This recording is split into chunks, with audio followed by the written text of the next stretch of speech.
Good afternoon, sports fans, and welcome back to the only show on the internet that matters. It is Preston Cannot Play. Joining me remotely as is the new norm. It's kind of convenient that we happen to start recording remotely right when, social distancing became critical. Yeah, like now everyone's doing that, so right. we're no longer like yeah, we were on top of it way before everybody else was. We're trendsetters. Yeah. It's a slack asshole. The one title wonder, Preston Black. Hey, and joining remotely just a single state away, it's 100 pounds of pure, glistening Deku Tree action. It's Taun Mitchell, folks. Yeah. Buckle up. Back once Buckle again. Your pants. I thought you were going to be gone from the show for a lot longer. So I thought I was going to be gone from the show for a lot longer too, and then I got really lonely. I talk about it like so much on the episodes that I did in between. And I definitely, like, I didn't put a time frame on it, but I think my tone was definitely like, Taun's just gone for like the foreseeable future. Whoa. It's just you and me now, internet. Just us. Yeah, I realized that I wasn't, especially once everything shut down, I felt bad that I was shutting myself off from a lot of interactions. Oh, sure. And was not being as productive as I wanted to be. So, I still have goals, I still have things I'm working on, but I felt more and more like, well, this one thing that's like, doesn't take up that much energy and is also very positive as far as socializing and interacting with people. Sure, yeah. Why am I cutting that out over a lot of the other things I'm still doing? So I realized a little bit of normalcy was going to be really nice. And part of what actually helped a lot is I do have a group of friends that I play games with on PC regularly. And just like happen to jump into a couple matches with them. I'm like, you know what? Actually, this is really nice just vibing with someone while I play video games. Well, good. I'm happy I've been feeling... Sorry, go ahead. I was just going to say I'm happy to have you back. Hey, I'm happy to be back. I will say I haven't felt as creatively driven since the unpleasantness. It's understandable. So yeah, I've been working on those thumbnails that I'd started working on for us right when I got laid off and was spending more time at home. I made a lot of really good forward progress and like kind of experimented, tried some stuff out, but then like the dread of the situation started to set in a little bit and I haven't really made any forward progress there. Sure. I also realized I'm working on texturing stuff right now, and I'd realized the big chunk of work that I'd done trying to make that happen wasn't going to work the way I wanted it to, and I was going to have to delete it. So that was like 3 or 4 hours worth of work that I was just like throwing away. Oh, and that's disheartening every time it happens. Yeah. Yeah, it's anyway, it's a tough time. What's new with you? Have you recorded this without me? Have I what? Have you recorded any of this without me? Any Zelda? I just did one session, 3 episodes. Okay. Just enough to beat this dungeon, and I got a couple collectibles in the Lost Woods. Chill. But I realized, and I was going to move forward, and I talk about this in the episodes that I recorded, but I'm not going for like 100% completion or anything like that. Yeah. But I did realize that I need some sculptulas just to get some of the more like beneficiary items. That's not the right word. Beneficial items. The items that are going to give me their life insurance if they die. Exactly. So I'm just kind of backtracking a little bit just to grab some of those sweet sculptulas, those good carcasses. My sibling and I just discussed how good of a time this would be to set up a tontine. Are you familiar with these? No. It's a fund that a group of however many people all donate to regularly and the same amount. Mm-hmm. And that amount of money goes to the last person left alive. Oh. And I remember learning about these in like 6th grade, and I know everyone I went to school with learned about them, but nobody else apparently thinks about them on a regular basis. But to me, they're very fascinating. They're kind of macabre because, it's like, yeah, all my friends are putting money together, and the last one of us alive gets it. So, are we going to plan to murder each other? Who knows? Yeah. It's, it really is opening up the opportunity for a good like Agatha Christie scenario. Get out of here. And I'm sure it's all fine, while everyone's alive, but once the first one goes down, everyone starts to think like, well, shit, my chances just went up by a lot of actually being the one to get this. Like, it's a game until someone dies, and then everyone's like, oh, wait, this is really going to happen. Yeah. Someone's going to get this, like, I don't know, 100K we've saved up over the course of 20 years. Yeah, and then everyone starts giving each other, like, the shifty eyes. Mm-hmm. It seems like something you could only start doing with your closest friends, but would only end with bloodshed. Yeah. Which is what I kind of love about it.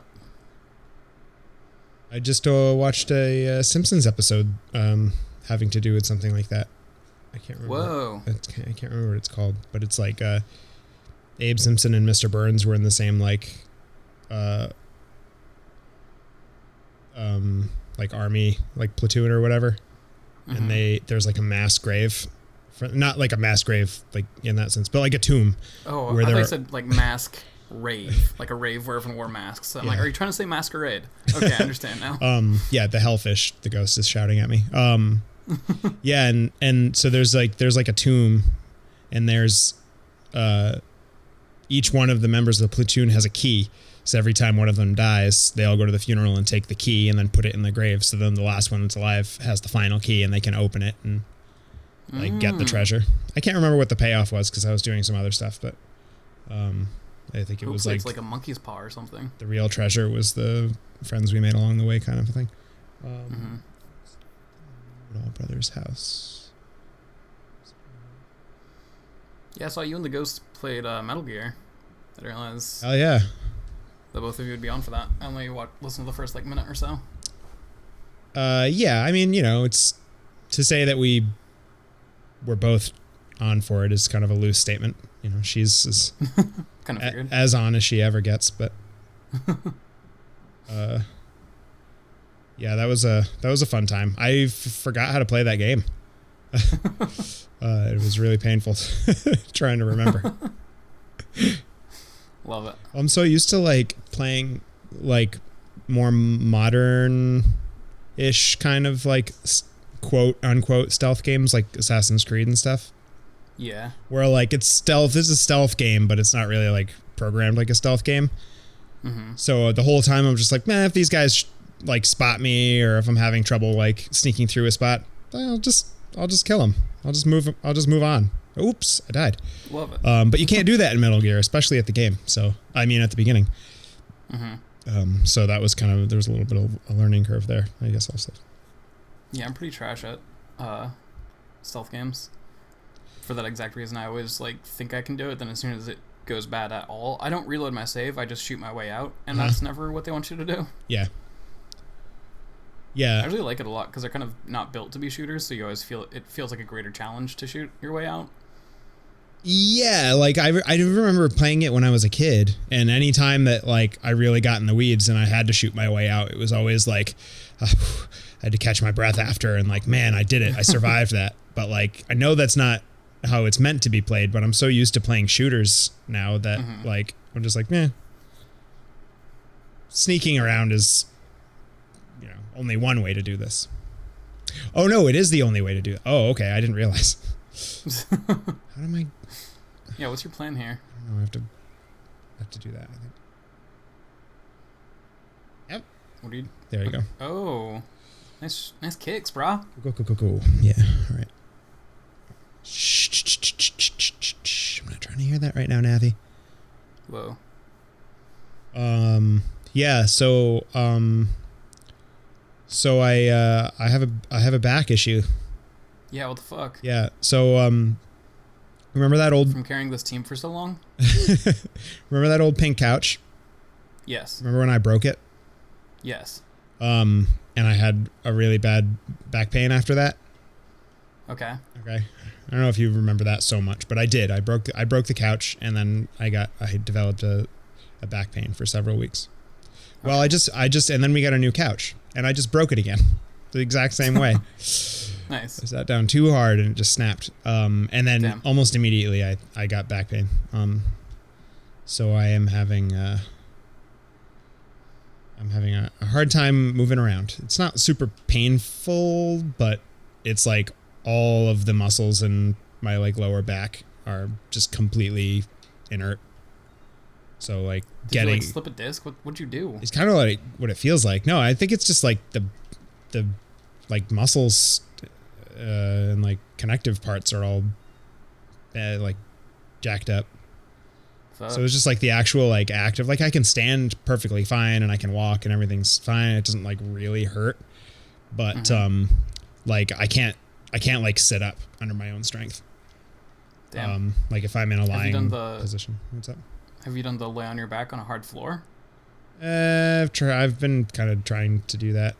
This has only come up in the past like day, so I haven't had like a great amount of time to experiment with. That like changed my life the last time I fucked up my back. Just laid on the ground for like 45 minutes. Oh, sure. Couldn't use my phone, so the time passed very slowly. I think I took a nap, but once I got back to... That sounds like hell, not being able to use your phone under any circumstance, really. It's hellacious. Yeah. Well, our friend Bonnie is like a massage therapist or like something like that, or like a kinesiologist or something like that. Kinesthetics. So I've been texting her throughout the day to see if she has any suggestions. Any pro tips? Yeah. So hopefully, and right now I have a Tiger Balm patch on, which is helping, but again, like actually like physically bending over is a pain. Mm-hmm. Well, that's pretty doo-doo. Sorry about that. That's a little bit doo-doo, but you know, the show must go on. Enter this house. Entrez-vous. So are you just still sitting on the broken couch? Well, like that's gonna fix it? Presently, the ghost is upstairs, so I'm sitting in her spot. Whoa, okay. Yeah, but I'm not gonna break it. I'm being cautious. You've broken 2 of the 2 couches, so yeah, that may be true. They're not gonna confirm or deny that, but are you gonna try to get the same couch again? I mean, now that you're like serially breaking it, getting another couch is kind of not super on the table at the moment. Mm-hmm. So I imagine. Can't imagine why. But you know, there's a discussion to be had there. Gotcha. And it'll be a hard sell, but I'm gonna push it. It's not a great couch for me. The ghost really likes it. What am I doing? Yeah. Going to the guardhouse. Y'all should check out. Whenever you get to that point, you should check out Wayfair. I don't know if that's where you got that one or not, but no, I got off Groupon, but that's a good idea.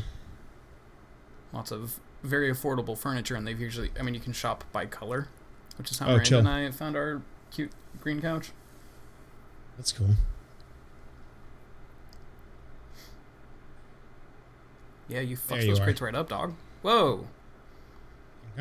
Is there a set number of Skulltulas in the world? There are. Okay. And they are in specific points. And what benefit are you getting from this? What beneficiary is happening? You can cash them in for items. Okay. Or I guess it's more appropriate to say that there's like a tiered list of rewards that you get for the number of them that you have collected. Just finding them, you don't actually have to trade them in, like you have to know you have to actively trade them in. Oh, okay, gotcha. If this game were released in 2018, those would have been a premium currency. Yeah, I'm positive. For sure. So yeah, you can grind for them. They're in game. It's only going to take you 60 hours to find all of them. Yeah, but like that's content. You paid for that content, right? Have you heard about the experience bonus that is in Assassin's Creed, the newest one? No. You can go through the game and like have to grind constantly to like be as high level as the game wants you to be. Uh-huh.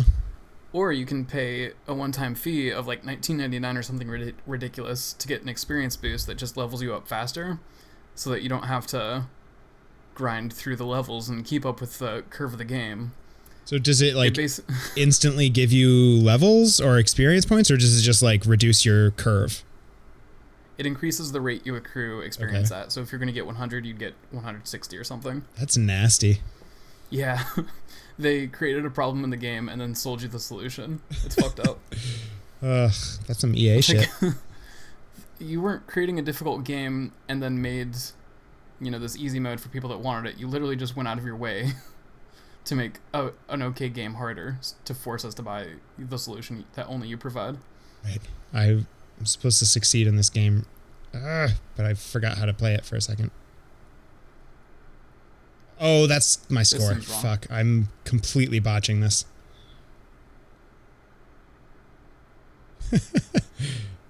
Might have to be well, 2 cracks at this one, huh? That was bad. That was a bad game.